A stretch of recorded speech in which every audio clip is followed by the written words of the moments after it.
All right, this is your time to do so. This is your time to install Node on your computer. Till then, let's talk about React really quick. So last time you all had a brief overview of most of React tools. You had an overview of React props and state and hooks and functions being React and JSX, putting HTML in React, all of those good things. And I'm sure it was quite a bit. So I do want to pull back the curtain a little bit and talk about why we're using React in the first place. And the core idea behind React is that separating things out by what file they belong to is kind of annoying. Separating it out into HTML, CSS, JavaScript, it destroys any kind of abstraction you could create between things. And so it was not a very good way to develop.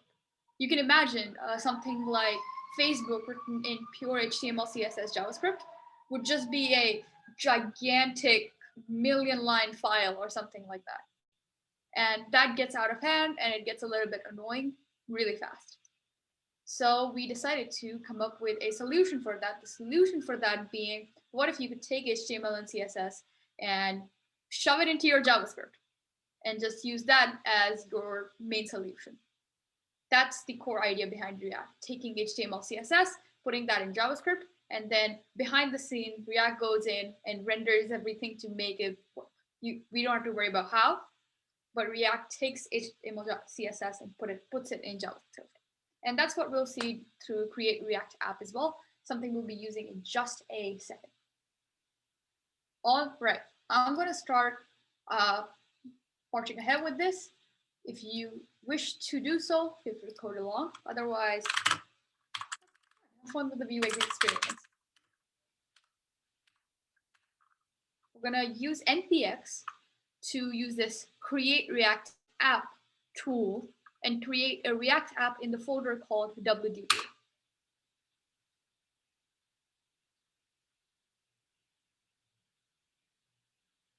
Oh no, that's upsetting. 1 second, folks.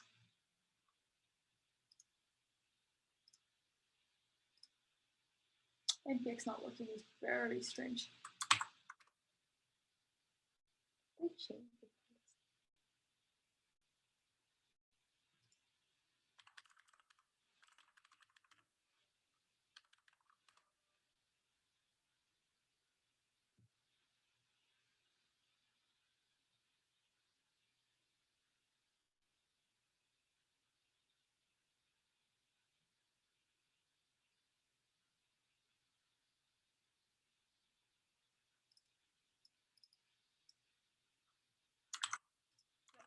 Okay. Let's see if that works.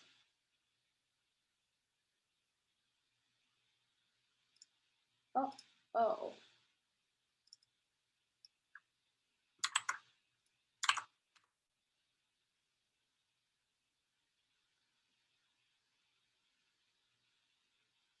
that is a fairly inauspicious start. That's all right. We'll figure it out. We'll figure it out on our way there. So we can make wdb. Excellent. Go into it and start it in our coding server.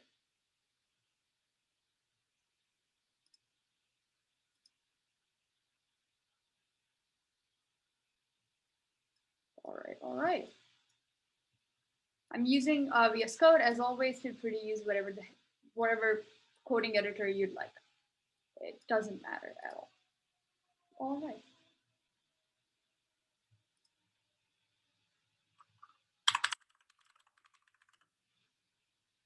All right. Did y'all perhaps get started to create React app last time, or was that not a thing that happened?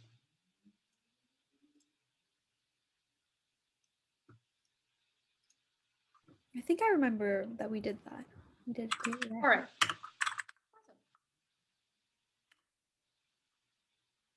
So instead, we're just going to start with npm, create an npm package, blah, blah, blah, blah.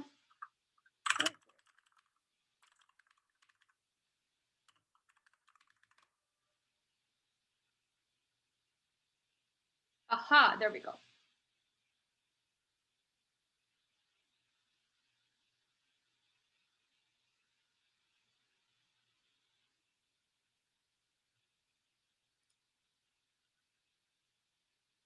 Right, we're gonna give that a moment. Till then, I forgot to ask this in the beginning. I should have. Any logistics questions or any questions from last lecture?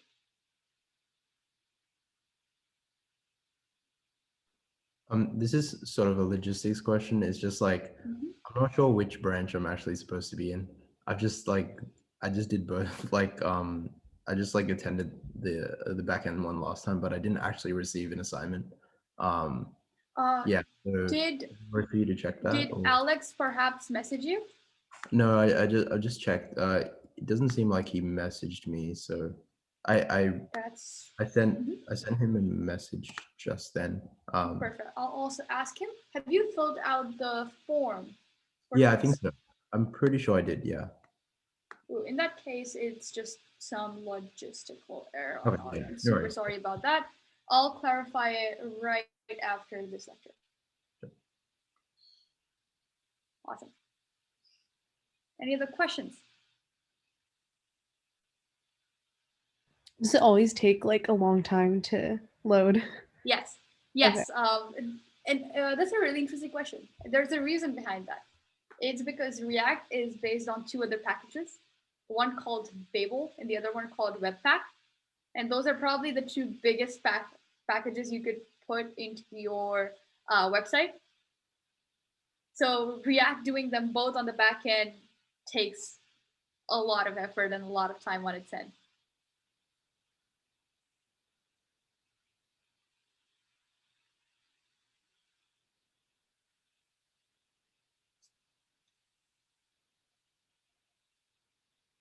Questions, comments, notes, anything at all? Ooh, not quite. If you are following along, this might be a good time to start installing React app as well and doing all of this.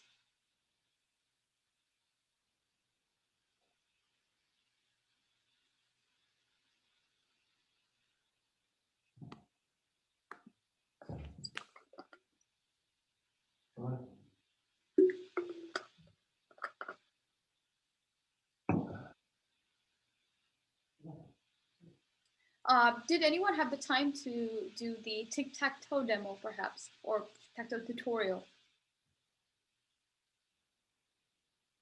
No? That's all right. We're going to do it today, so no worries if you didn't get to that.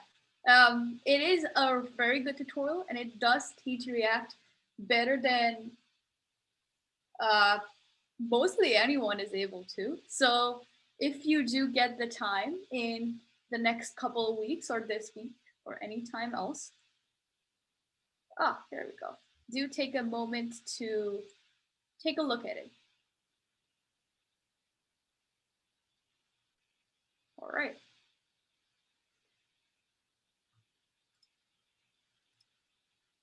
Yeah, what we're going to do is we're going to let that happen as we instead start talking about what we're making today. And what we're making today is Tic-Tac-Toe.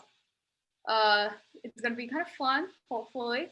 By the end of today, hopefully we'll have a full Tic-Tac-Toe game with us.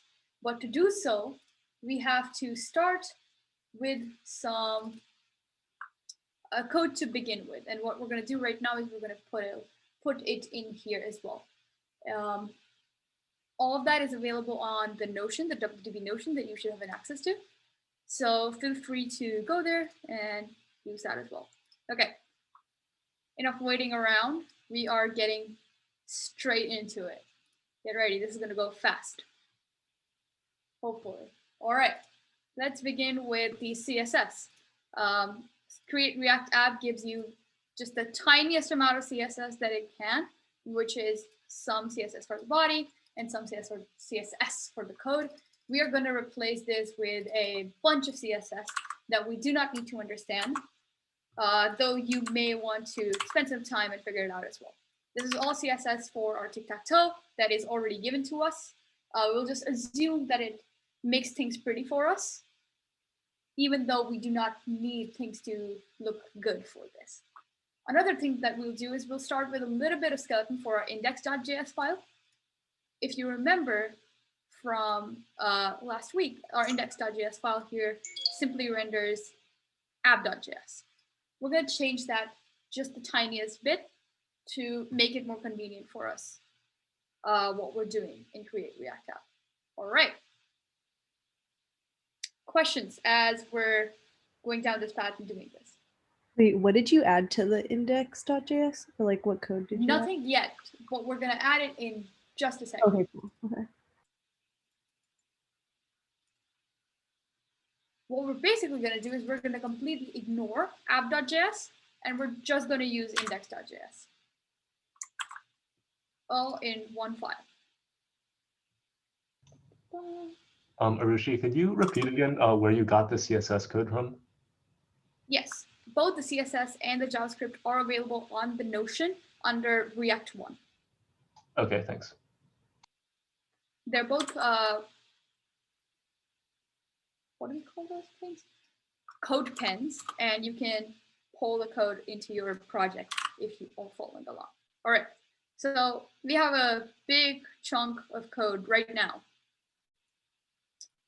Let's first quickly do an npm run start.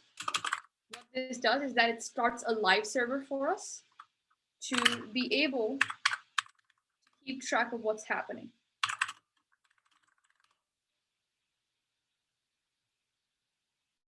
You can see down there, hopefully, we're going to start a React script. As that happens, we're going to start talking about this. One thing you'll start to notice really quick in React is a nested format. And here, what we're nesting is, well, the outermost shell of this is the game component. Above that is the board. Inside of a game is a board. And inside of board are squares. So those are the levels of things. It's a game. Inside of a game is a board, and inside of board are squares. And it seems that our local host is up and running. So let's take a look at what we got.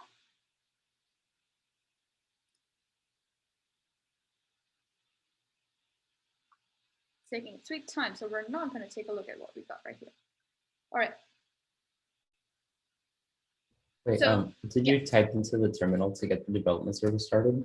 Yes, I typed in npm run start. Okay, thanks. All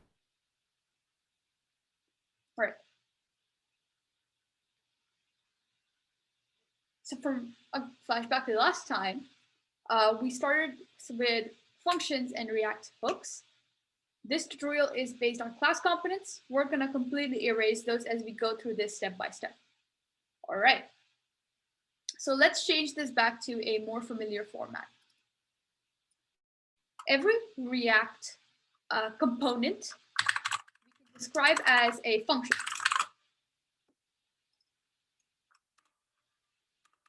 And a function has your standard return value, like so. So now that is a square React component. Let's do the same thing with board.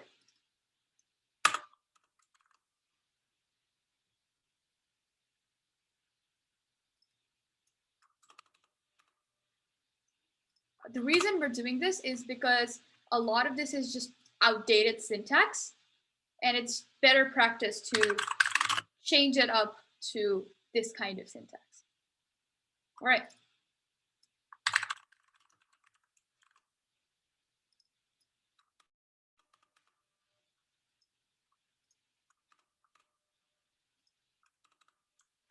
All right.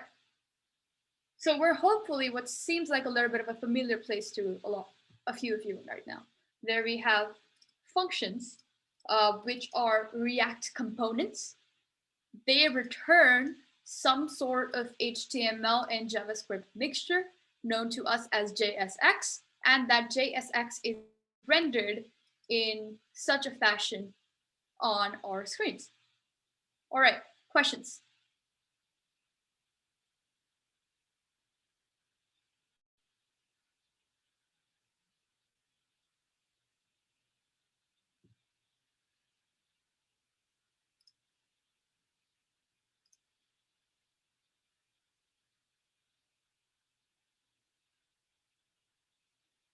All right. Now we're gonna go ahead and start actually making this do stuff.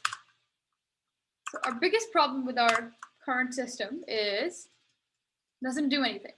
It's a pretty looking grid and a pretty looking text display, but there is no functionality, no responsiveness to it. What we're gonna go ahead and do is start adding that responsiveness, that functionality. All right, so the first thing that we want to do is display something in these squares. Let's say we want to display these numbers in these squares that are being passed in. We want to display 0, 1, 2, 3, 4, 5, 6, 7, 8 in these squares. The way to do so is to use props. And the way to think of props is essentially like function arguments. So what we're going to do here is we're going to send value as a prop whose value is I. And because we want to use this I right here, that is JavaScript, we're going to use these curly parentheses around it. Now, if we were to save this, we would notice that nothing happened because we haven't used that I in any way. Let's go ahead and try to use that I. What we're going to do here is, well, first of all, we're going to accept props as an argument. Props is basically a dictionary mapping this word that you pass in here to the value that you passed in for it. So if we were to console.log props, just to see what happens, let's take a look. Go to our developer tools.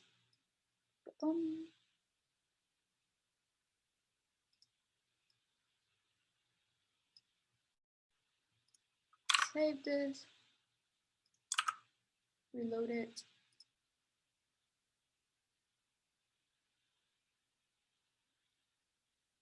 Uh-oh, it doesn't like something we're doing.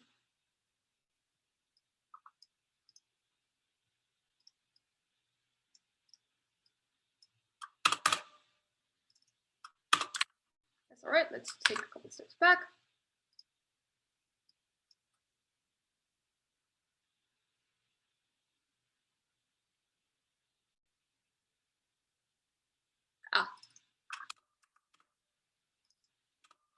Removing the class structure. Sorry about that, folks. Mistake on my part.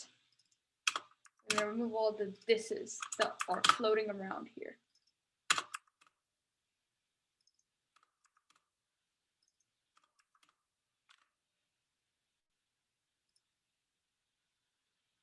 Okay, there we go. Back to square one.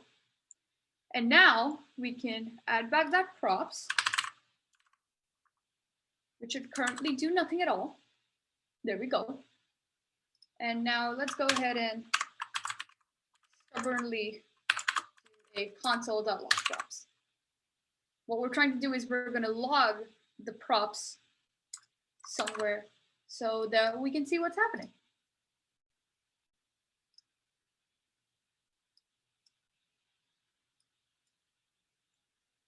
All right, there we go. Value mapped to 0, just like so. And then value mapped to 1, value mapped to 2, value mapped to 3. And if we were to infer all of them, you'll see a similar trend. So what we're going to do here is we're going to display props.value. And just like a dictionary, it's going to give us the value. Let's see. Reload, reload. And there we go. Got all the numbers here. Quick recap. We took values 0 to 8 from this giant block of code. This calls this function right here. This function passes to square the value, being whatever number we passed in, and then we access through the props.value to get that number out. All right, questions?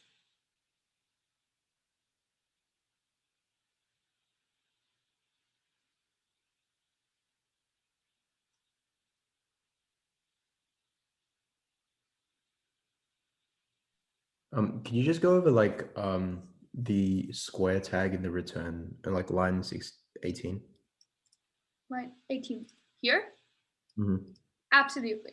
So let's take this step by step. Let's talk about this part of it first, which is basically saying, all right, give me a square React component. What is a square React component? It's this defined right here. Basically, what it's doing is saying, call me the square function. So the square function is called, except that we're also saying this value equals I thing. This is in React known as a prop. What we're doing is we're giving square a prop, a proposition, abbreviated prop again. What we're basically telling it is that you have an intrinsic value called I, and I want you to remember that when you call this function. So when the function is called, we take this, we accept this argument props, and props is a dictionary that maps the keyword value to the value I. All right. Now, what we do in Square is first we put the props on our log just to see what's happening, bookkeeping, you might say. And then we return this thing. What we're returning is a button whose label is props.value. Now, when we call render square 0, it makes value equal to 0. We go up here, we create a button whose label we make 0. When we call render square 1, we go up here, we call square whose value we give as 1, which goes up here and returns a button with props.value, its label being 1. And similarly for 2 and 3 and 4 and 5. So what we're doing here in render square is creating that square button and passing it back to here where it can actually be rendered. So if you didn't have this return here, then this would just be sitting in the function. Nothing would get returned. What would be returned is undefined. So you make the square and then you give it back so that it gets replaced here. What's happening is in board row, we're putting this button right here. And we're putting a bunch of buttons there. All right, follow-up questions. That was a confusing series of events, I realized that.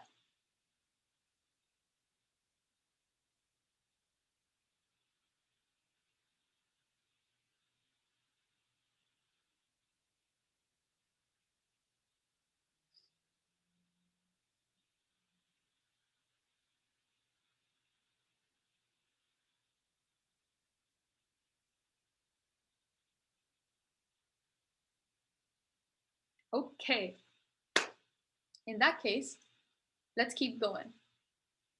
As always, if you have at any point any questions, feel free to send them to me in the chat, DM them, shout them out, whatever is fine. I'm happy to answer all kinds of questions. All right. Now, what we want to do is we want to probably make this interactive again, which we haven't gotten around to yet. So how do we do that? Well, to put it mildly, it is slightly complicated. What we want to do is we want to keep track of what this board looks like across various versions of it. Now, that's a very complicated sentence. Let me repeat that. When we click something and say it changes from a blank to like an X or a blank to an O, as is with Tic-Tac-Toe, what happens is that we're changing the board. We're changing the configuration of the board. So let's make a variable to keep track of that. Let's call it const squares. And now this squares is going to be an array of an array that is 9 items long, 9 squares. And right now, let's just fill them all with null.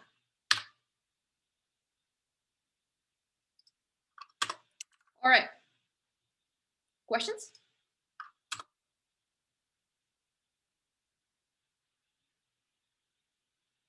So we haven't really done anything yet. All we've done is make this variable that we will use to keep track of clicks happening on our squares. All right. And now what we're going to do is we're going to introduce something called onClick. It is a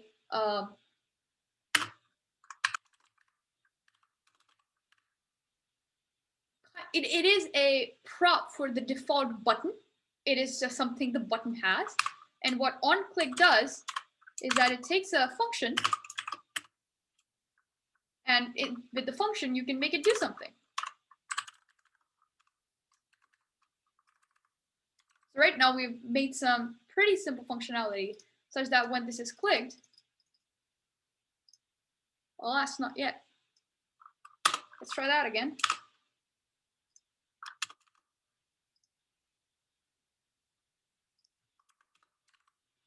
What should happen, hopefully, is that when one of these buttons is clicked, we get an alert saying, hi. That's the goal. Let's call this alert func. Let's define it.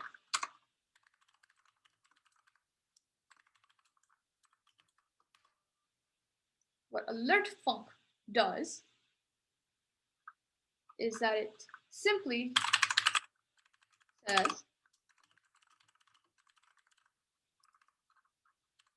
very simple. All we want to see is some sort of reaction when the button is clicked. All right, let's try that, shall we? Did I mess up capitalization? Yes, I did. There we go. That's much better.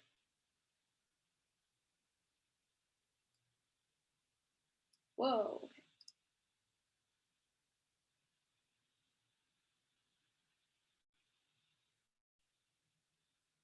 Everything should be all right now. Let's just give it a moment to reload.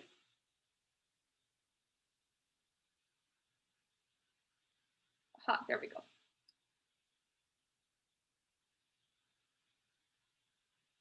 All right, we're just going to ignore everything that's happening on that side. And there we go. Right there in the console. Okay, that's cool.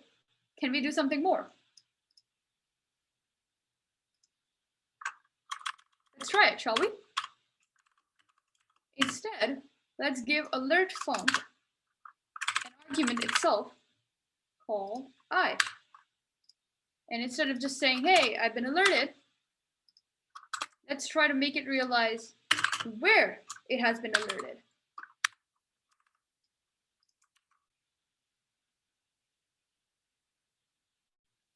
All right, let's try that.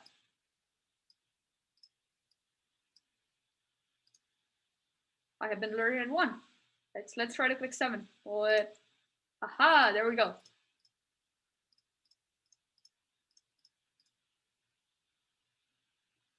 So now we have a way of recognizing which square is clicked. Now all we got to do is mark that square somehow. Let's work on that. All right, before we head on and start talking slightly more in depth about what's going to happen here, any questions?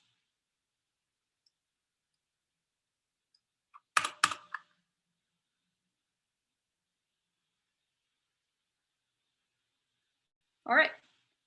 Do you remember how we passed in this value to square? We're going to up it. We're going to up our game. We're going to pass an onClick function to square to tell it how to click. Let's do that.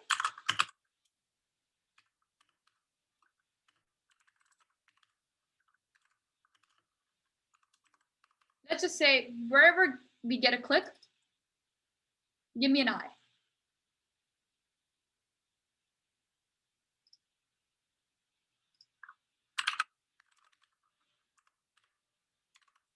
All right. And now instead, we're just gonna props.onClick. So what we're doing here is we're giving square an onClick function to use up here. And what the onClick function does is that it changes that square to x. All right, let's try that.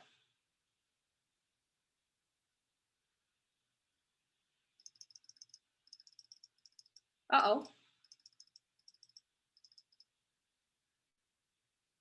Something's not working. And I have to be a little bit honest. I kind of know why it's not working. Matter of fact is, it is kind of working. Except, once we have rendered everything, it does not matter if squares of I changes. Because it's already been rendered, in the sense that it has picked up a display and put it up there. And now you can change squares of I, but that would not go ahead and change what is being displayed. Let's see if I can try to hopefully make this point a little bit clearer by just logging the squares array whenever we get a click. All right, let's try that. Let's try that again.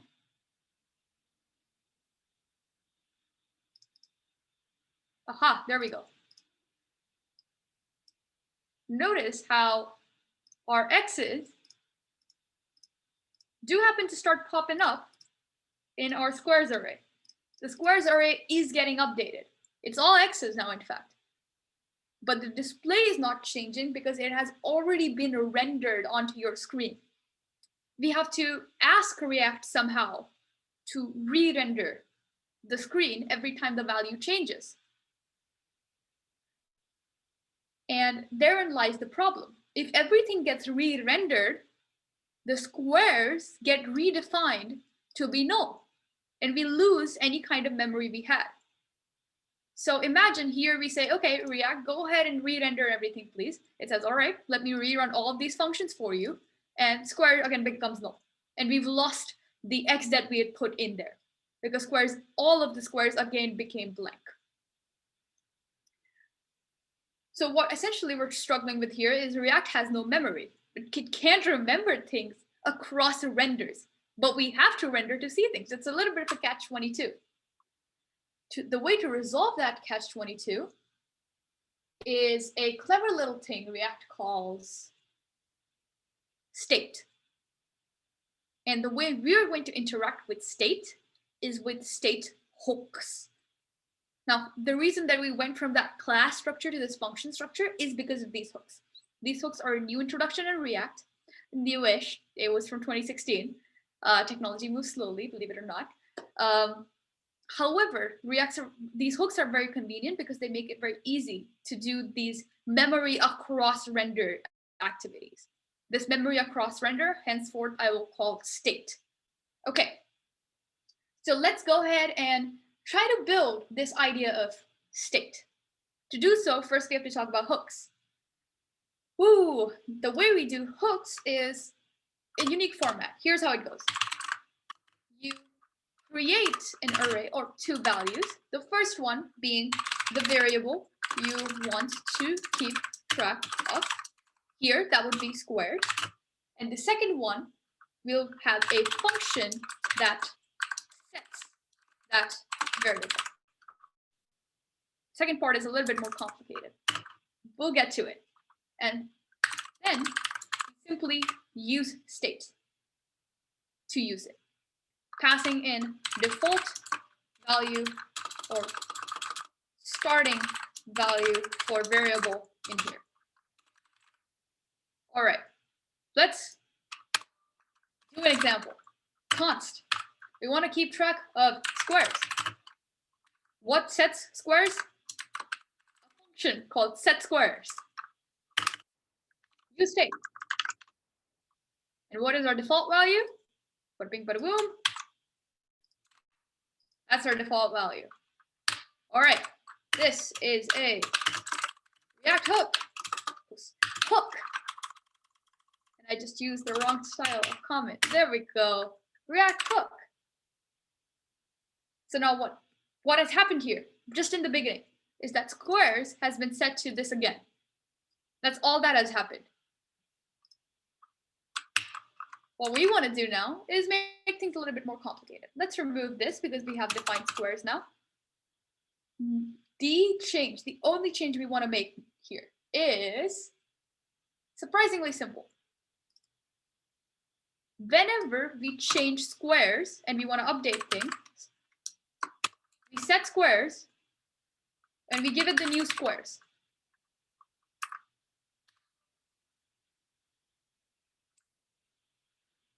So we've changed the squares here. We've made it a new kind of squares, and then we give it the set squares function. The set squares function being our way of telling React, hey, change the display, please. And React would hopefully do that for us. All right.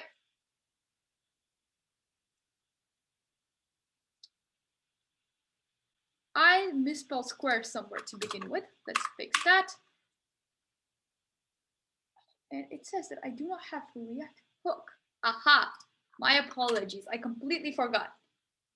Use state, the React hook, does not come in with the React that we're importing here. We have to force it to enter our project using this parentheses syntax and getting it from our React package. All right, now, aha.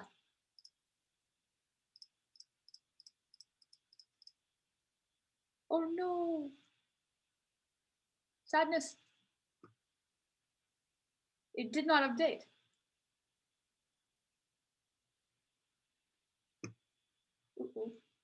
Let's see.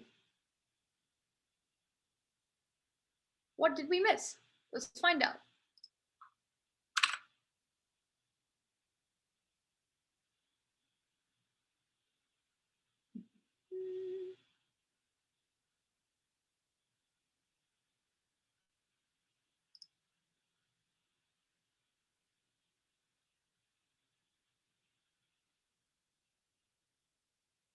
Well, it's not working yet, and there is a reason behind it.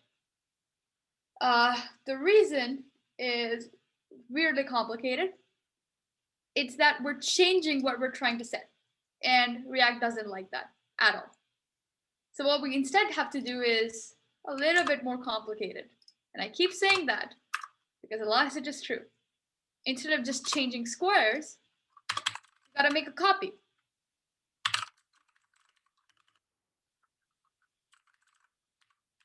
We're just gonna use the slice function to do so. Once we have that copy, we can update the value of that copy.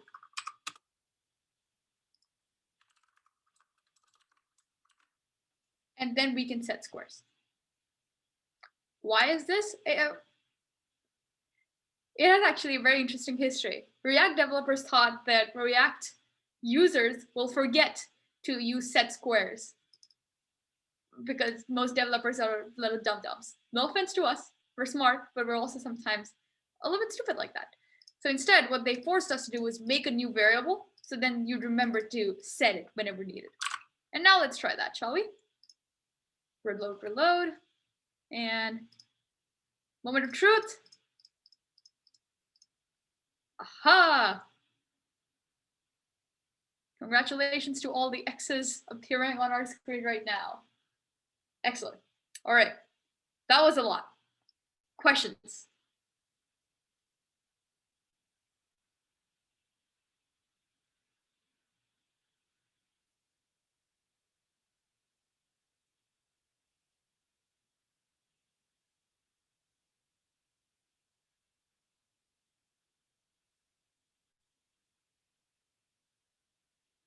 All right.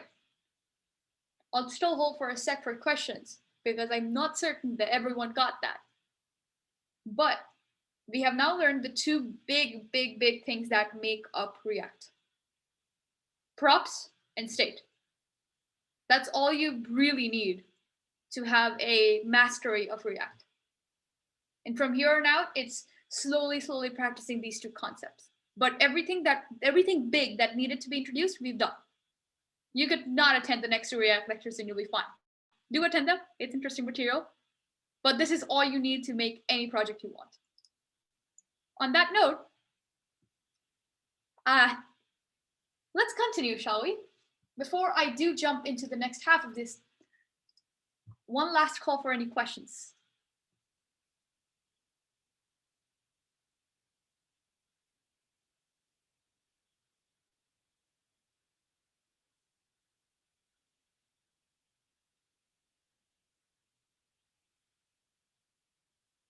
All right, as always, feel free to drop the questions anytime you want.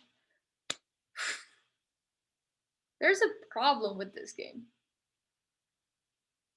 It just keeps track of the X's. Where's the O's?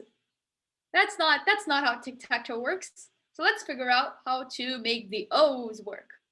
Really, what we want here is not just to set an X, but to set an X every time we're setting an O, and to set an O the next time we're setting an X. So we want to alternate. How are we going to do that? We're going to use state hooks again, just like we did here. All right, let's go for it.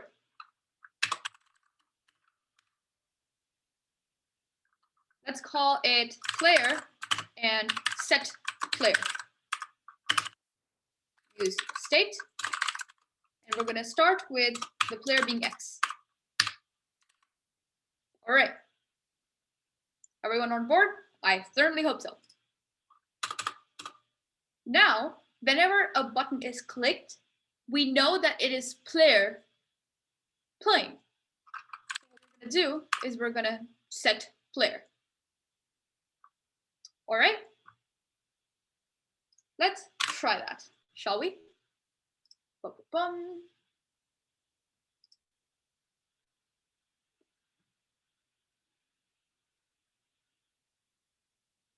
And if everything goes well, yep, everything still works as expected because we haven't put the O anywhere in yet. That's all right. Now what we'll do is basically we'll do the set squares thing, but for the player. And the way we're going to do that is first we're going to define a variable called new player. Now, if player is X, then new player is going to be O. And the reverse is true as well. All right. And now we're gonna set player and give it a new player. So now the player variable will be set to the opposite of whatever is the other player. All right, let's give this a shot, shall we? Ah! Oh no! That's okay. We're just gonna give you a blank initialization value. JavaScript.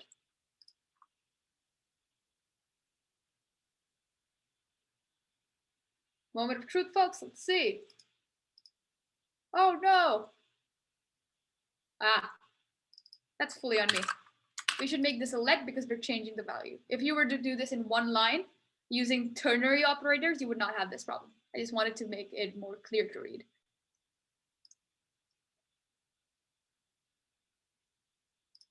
Have we figured it out? Aha! Well, X-Men's here. Well, we have it. We have things going both ways. Woo! We're almost there. We're so close to having a full game of tic-tac-toe. But we're not quite there because this player board is not getting updated. Let's reload and let me give you another look as to what I'm mentioning. Next player should change whenever this display changes. Right? All right, let's build that functionality in real quick. And it's right here in this status line.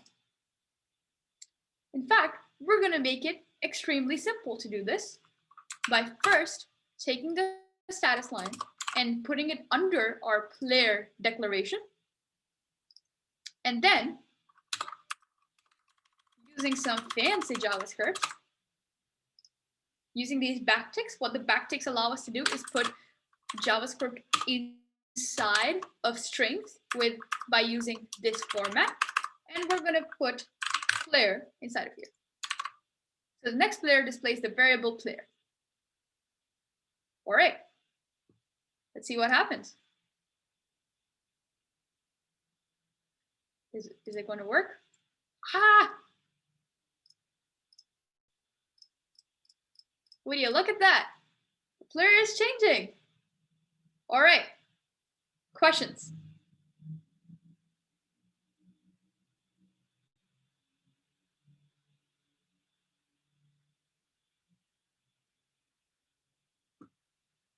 Ooh, we're so close, folks. We're almost there, almost there.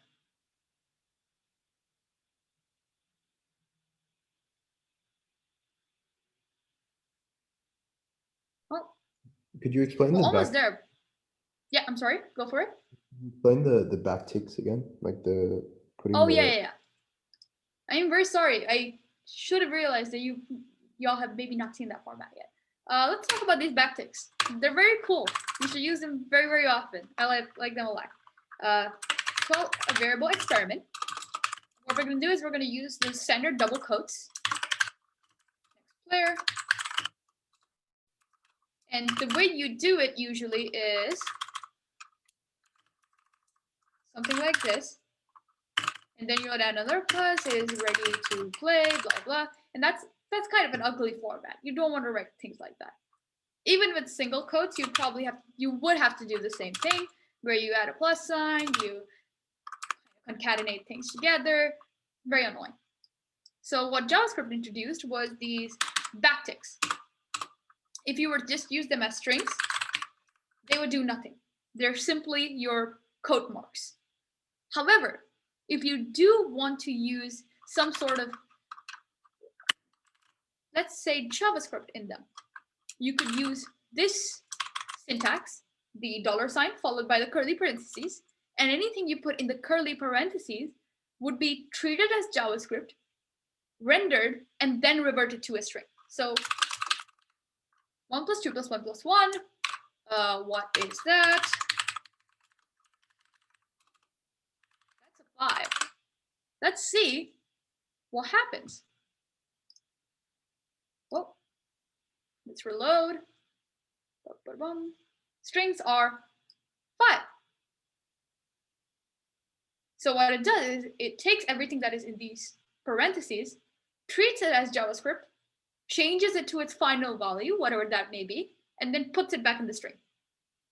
So what happens here is that it takes this player variable. It says, okay, what is the player variable? At any given point, it's an X or an O. It says, all right, here's the string that is this variable. Here's an X or here's an O. And that X or O is put inside the string with next player. All right. Any follow-ups to that?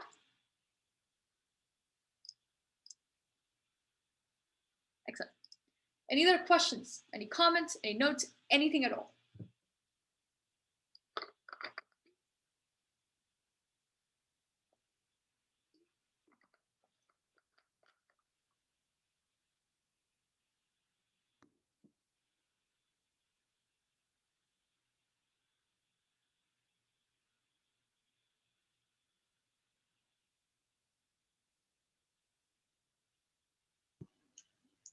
I have one question. Go So for it. I know that consts are like, you can't change them after the fact, Mhm. but let's say this value for player changes, and you want to print out the same thing like next player is player. Would you just have another variable const like status2 and do that again? Or like, can you, In what sense? like if like, let's say player is X Mhm. right now, and then it prints out next player X. If next player is O, is there a way to use status to print out the same thing, but with O? Or do you have to like make a new variable and just log that? Excellent question.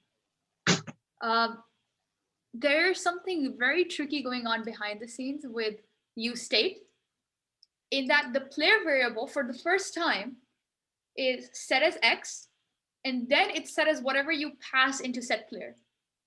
So even though it appears to be constant, across renders, the value is changing.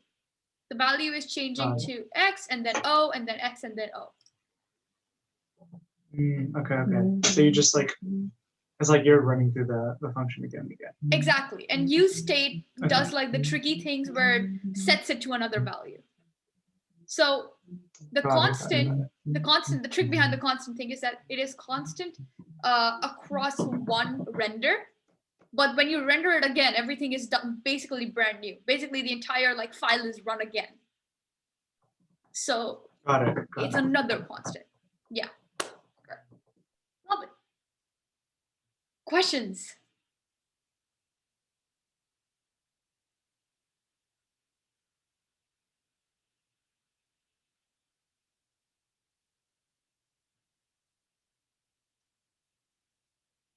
Any questions at all? Anything?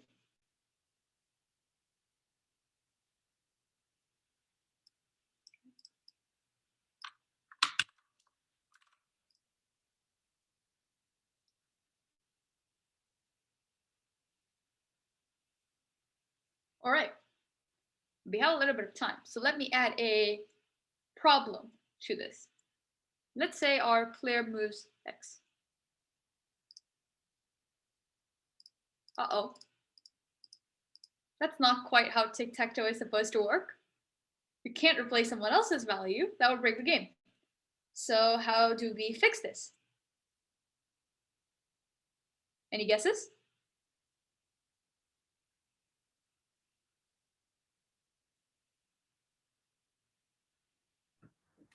Maybe you can check if the square is null.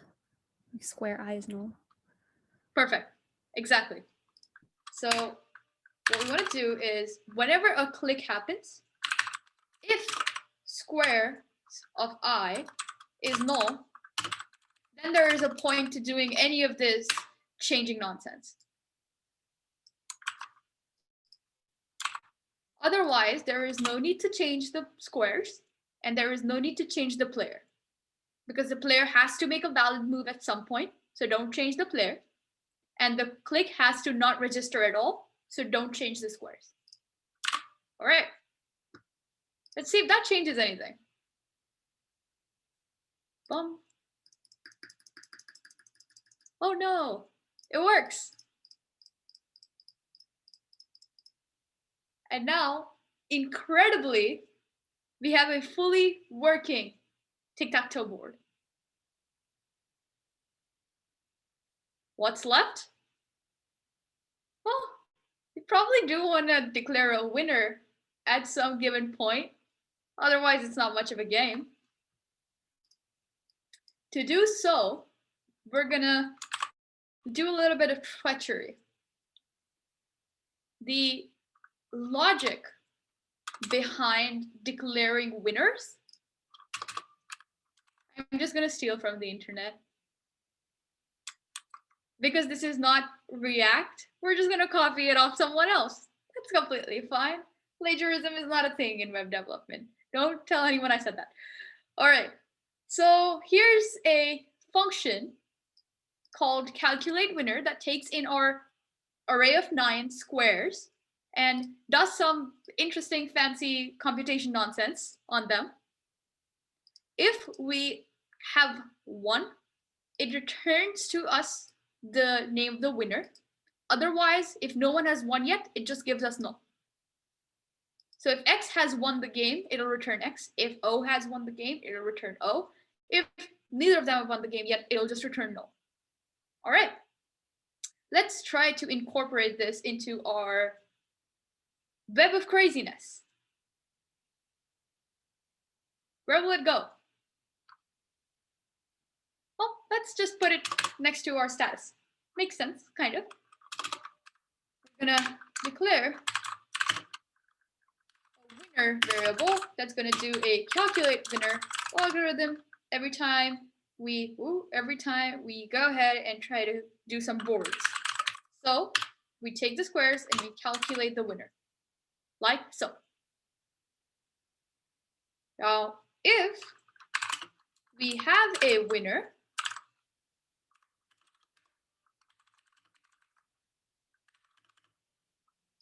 let's create the status variable to be a little bit more complicated.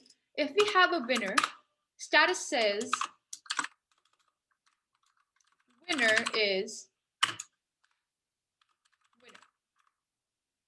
To put more condensely, if winner is not equal to null, then we have a winner. Then let's display who the winner is. Otherwise, status just lets you know who the next player is. All right. So what we've basically gone ahead and done is make status a little bit more complicated.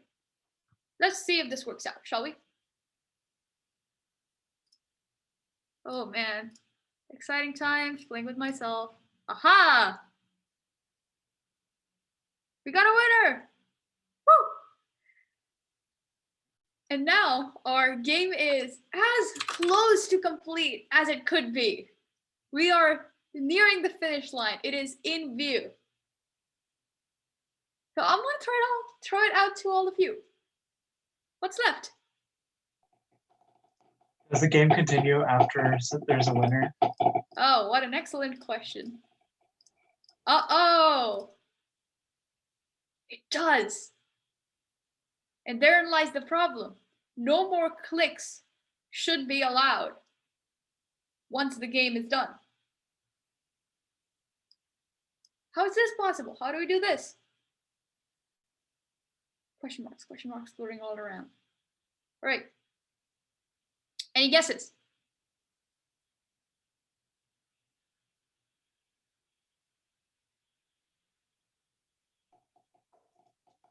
Add a thing in the beginning where it's like if winner is not null, then you do whatever. But if winner is null, you like render everything. Well, do you mean if we have a winner, we don't render anything? Or we don't render the squares? Or no, like you don't re-render. Is there a way? Huh. I was thinking An interesting. No, go for it. in that Yeah. thing where I forget which place in the code it was, but you wrapped a whole block of code in if, and then you said if it's an invalid click. Mm-hmm. Yeah, that one. So. You could just add and winner is null. I like that idea. Wait, let's give it a shot. or I think. Yeah. I like that idea. Let's give it a shot.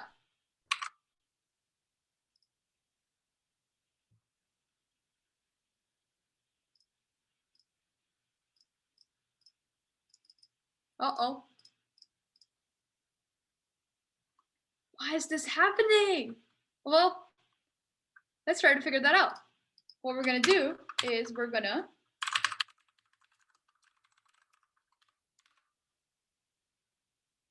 see what winner is. Because if winner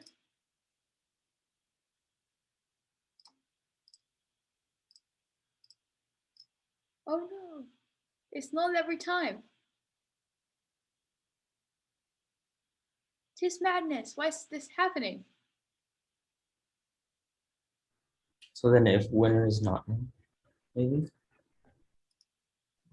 Oh, Do you have to pass in winner to something? that would be interesting. Well, here's a question. Remember this thing we did with squares when we made it a variable? And because of that, it just kept getting re-rendered? Same problem. Poor winner just keeps getting re-rendered. What a rough time. So I'm going to propose a slightly different thing we could do. Maybe. Let's just calculate winner right here, instead of trying to rely on this winner, which may get re-rendered. I don't know. Let's see what happens.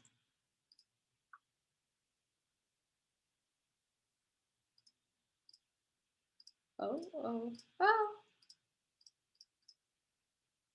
No, still not. What's happened to winner now? Let's see.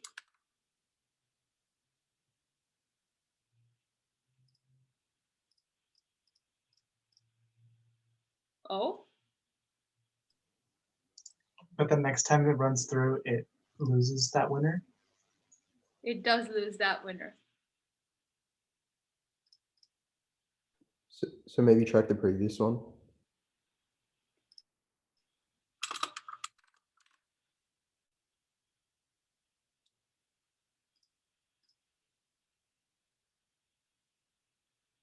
Allow me a hunch.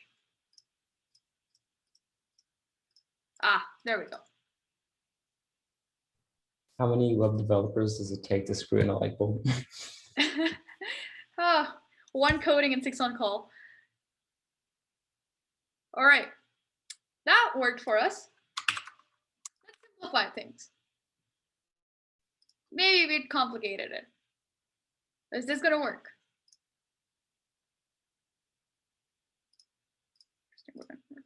Aha, it is going to work.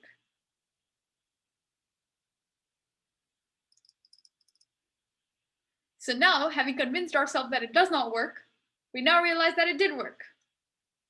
Why does it work?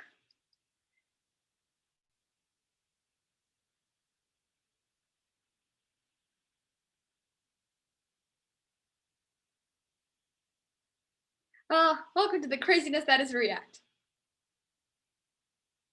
Let me talk you through why it works, because it's gotten definitely out of our hands. Here's why it works. This is how the sequence of events happens. First, we go to game. Game renders board. Board creates function render square, but does not run it. We go here, we create the squares. We go here, we create the player, either for the first time or the following times using useState. We go here, we create the winner. And as a constant value, it gets saved throughout this scope. It's available to everything inside render square because it is in the same scope. That was never in question. What was in question is whether the value is getting overwritten at a certain point. Let's figure that out. So now we have a winner value that is saved. We're worried about it getting overwritten. We make all of these things, we put all the buttons there, and then the next big thing happens when a button is clicked. When a button is clicked, this onClick function decides to fire off. When this happens, we go here, we check squares of I, and we go here and we check null, or check winner. Note how we have not done a single re-render between declaring winner and checking winner. And therein lies the catch. Because we have not re-rendered between the two, the value is retained. But what if we do re-render? Once the winner is null, we go, we set a new square, everything is re-rendered. This entire thing is rerun. The squares, the new squares come out of useState. The new player comes out of useState. However, the winner comes out of calculate winner. So we again go through the process of figuring out if there is a winner or not, and we again get a new winner value, either X or O or no. And the process starts again. So there's 2 tricks here. The first one being that between the declaration of the winner variable and this check right here, there is no re-render. And the other being every time it is re-rendered, winner is recalculated. So we don't need it to persist across renders because we can just recalculate it using calculate winner. All right, questions?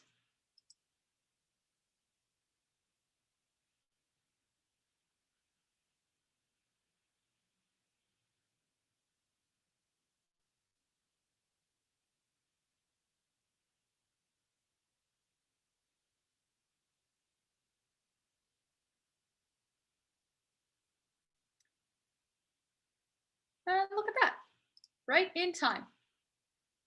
So let's play our final game of Tic-Tac-Toe. It's me against myself. Really, really interesting game happening here today. There we go. Believe it or not, we're done. In an hour and 20 minutes and some change, we made an entire Tic-Tac-Toe game. So congratulations. Thank you for being on this ride. That is the end of this lesson. You can stay back for questions. I'll be staying back for about 5 or 10 minutes or so. If you do not have any questions, I'll be sending this file in the Slack for you to play around with. Highly, highly, highly recommend doing so because all of this is a little bit of complicated stuff. We went through a lot of things today. Make sure you and understand all these nitty-gritty details. They'll come back up eventually. Until then, well, have a good night. I will see you soon, hopefully. And bye-bye. Thank you for being here. Thank you. Thank you. Thank you. I just have a question because I think I missed this in the beginning. No, So- go for it. You have a game function, right? Mhm. And there's the, what's it called? The React DOM render. Oh, is that how you call it right there? What is So it? basically what's happening, React DOM.render basically says, go in my index.html file, right? Mhm. Find me this div ID root, which is right here, this one. Yeah. So React DOM says, okay, find me that element root and render in that element the game function. And React should handle all the rendering on the backend. We don't need to worry about it. Basically, we say, take this game function that I created that is a React component, put it on the screen. And it does so for us. This game function calls the board, which is all of this right here, starting from here on out. This board renders 9 squares, which uses this render square function right here, which calls this square function, which puts the squares on the board. Where Alright. does it call the square function? So render square, the render square function I see. It returns calls square, exactly. Okay. It's definitely a little bit of like a, okay, chase the function down layers upon layers of abstraction. But once you kind of start getting the knack of tossing arguments here and there, it's gonna start getting a lot of fun. It's like we need our own environment diagrams for this. Essentially, this is web development if there were environment diagrams attached to it. Yeah. So do you know what strict mode means? I think when I did the create app, I think it